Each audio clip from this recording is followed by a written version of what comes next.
अस्सलाम वालेकुम जी, आपका होस्ट सैयद अहमद अली जैद आपकी खिदमत है। हमारा यूट्यूब और फेसबुक चैनल यह है पाकिस्तान देख रहे हैं। लाखों करोड़ों दुरूद हस्ते मोहम्मद मुस्तफ़ा सल्लल्लाहु अलैहि वसल्लम और आले मोहम्मद पर। पिछले इतवार के अंदर NRO लिया गया, इस्टेब्लिशमेंट से लिया गया, किसी ने पाक फौज से इस्टेब्लिशमेंट लिया, फिर सियासतदानों को NRO दिया। मगर इस दफ़ा NRO सुप्रीम कोर्ट से काजी फायज ईसा साहब से लेने का एक प्लान है। वो प्लान मैंने आपके साथ डिस्कस करना है।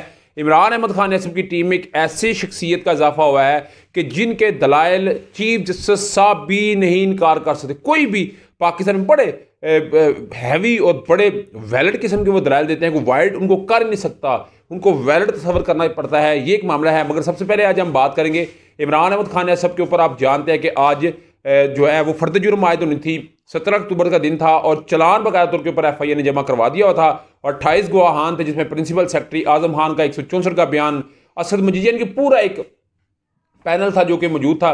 मगर पाकिस्तान तरीके साहब के जो वकला हैं, जिसमें बैरिस्टर सुलेमान सफदर है, इमरान खान है, उनके दीगर वकला ये बात कहते नजर आए हैं कि जो चलान हमारे ऊपर किया गया है उस चलान की एक्चुअल कापी हमें दी नहीं गई, वो चलान बगैर पढ़ाए मेरे ऊपर फर्द जुर्म लगाई जा रही है। ये इमरान खान अपने वकला की ज़ुबानी कह रहे थे, तो मैं क्यों इसके ऊपर दस्तखत करूं। तो आज जैसे ही इमरान अहमद खान असम के पास चलान पहुंचा तो उन्होंने दस्तखत करने से इनकार कर दिया।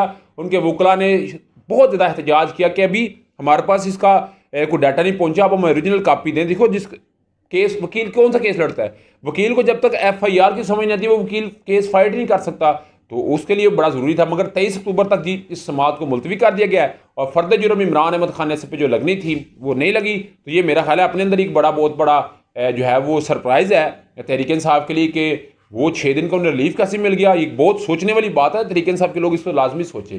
उधर जी इमरान अहमद खान को आज फिर जो है वो अदालत के अंदर पेश किया गया और जेल के अंदर अदालत है, फिर पिंजरे के अंदर लेके आए। तो फिर वकला ने आज उनके शेर अफजल मरवत साहब ने एहतजाज किया कि एक प्रोमिनेंट इंसान जिसने इतनी शान शौकत के साथ ज़िंदगी गुजारी हो, उसको जानबूझ के अब जेल के अंदर कौन सी को पिंजरे की जरूरत है, मगर उसे पिंजरे में लाया जा रहा है और जानबूझ के तजलील की जा रही है। मगर जज अबुल हसन मोहम्मद जुल्कर साहब ने कहा है कि जो आइंदा समात होगी हफ्ते, मैं उसको बकायदा तौर के ऊपर एक रूम में लेके आऊँगा, इनकी जो इज्जत नफ्स है उसको बरकरार रखा जाएगा। मगर मेरा ख्याल है ये बनता भी ऐसा ही है, कोई मोस्ट क्रिमिनल इंसान नहीं है, कोई उसके ऊपर 86 नहीं चल रही, कोई 780 नहीं चल रहा, कोई बहुत बड़ा वो मोस्ट वांटेड क्रिमिनल इंसान नहीं है। वो एक उसके ऊपर जो मामला चल रहा है ऑफिशियल सीक्रेट एक्ट है, उसके अलावा तोशान है, वो एक जैसे दूसरे लोगों को ट्रीट किया जाता है वैसे इसको भी ट्रीट होना चाहिए। मगर डेफिनेटली मामला तो चलता है।